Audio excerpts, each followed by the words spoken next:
ანუ პატიმრების რაღაცნაირი პრიორიტეტიზაციაც არ მესმის. აი, იცით რა, ვიღაცისთვის ვიღაცა მთავარი პატიმარი, ეს ტერმინი საიდან მოვიდა? ჩვენთვის ყველა ერთია. არა, თქვენ ხო არ გულისხმობთ ინგა. არ ვიცი რას გულისხმობ. თქვენ სტუმრებს გულისხმობ. ყველას ვერ, რა თქმა უნდა, რომელსაც უთქვამთ, რომ ვიღაცა არის მთავარი პატიმარი და ვიღაცა ამ ლოგიკით გამოდის ნაკლებად მთავარი, ეს არასწორია. ისევე როგორც არასწორია, რომ ვიღაცისთვის ვიღაცა არ არის პოლიტპატიმარი. სააკაშოზე ამბობ. ხო და ნახეთ რა არის არასწორია პატიმრების პრიორიტეტიზაცია, დახარისხება.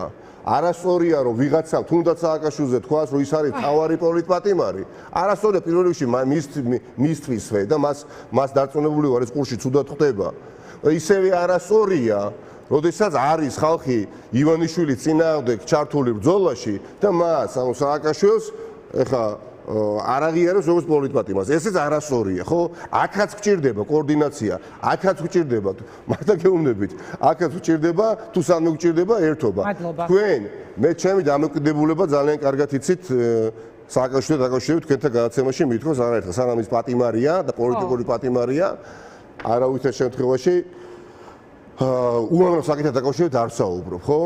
იქნება ამისი დრო მომავალში, მაგრამ დიახაც მე ასევე როდესაც რაღაცას ვაკოორდინირებ მათ შორის თქვენს ხარდაჭერებს, თქვენს ამორჩევლებს, მის ხარდაჭერებს, ამორჩევლებს და სალომე ვარ ზურაბიშვილი, ერთხელ მაინც უნდა ვთქვა რომ ის მართლა პოლიტპატიმარია. არც ეს უთქვამს. მიუხედავად იმისა რომ ჩემი დამოკიდებულება ძალიან სხვანაირია ამ ადამიანის მიმართ და მან ეს იცის ყველაზე უკეთ და მოვა დრო და ალბათ საჯაროთაც მოგვიწევს საუბარი მომდევნო წლებში, როცა ივანიშვილი აღარ იქნება, მაგრამ სანამ ივანიშვილი ამაზე არ ვსაუბრობ. მაგრამ უსამართლობაა როდესაც რიგით რომელიღაცა პრეზიდენტი უბრალოდ აი ესეთი აი ფოლკლორის დონეზე რაღაცა რიტორიკის დონეზე ერთ წინადადებას არ ამბობს რომ არის პოლიტიკური პატიმარი. მისთვისვია ცუდი, იმიტომ რომ ისტორია მე ხშირად მისაუბრე აი არც თქვენ 100 წლის შემდეგ და არც მე და არც თქვენი ოპერატორი და არც არავინ, რა ვიცი 200 წლის შემდეგ ცოცხლები რო აღარ ვიქნებით რაღაცები დაიწერება ციკში და იქ იცით ეს დეტალები ვინ რა თქვა, ვინ სიცხადე შეიტანა, ვინ კაფეობა შეიტანა, არ შეიტანა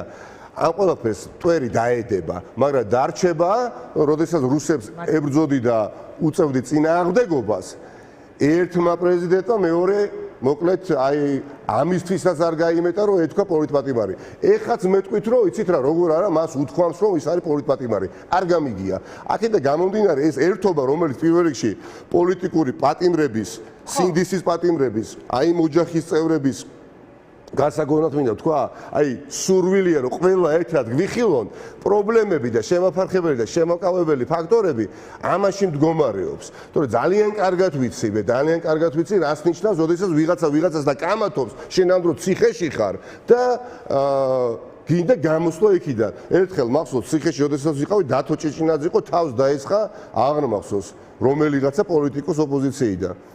დაესხა თუ გააკრიტიკა თუ არ მახსოვს თუ სწორად მახსოვს მამუკა ხაზარაძე ციხიდან როცა მომეცა შესაძლებლობა დავურეკე და ვთხოვე იმიტომ რომ ისე განვრიცადეს და ეხლა წარმოვიდგინეთ ისინი უყურებენ რას რომ ის არ არის რაც გვინდა და ამას აქვს გამხლეში საკითხები რომლის მოგვარებასაც ნების გარდა არაფერი არ ჭირდება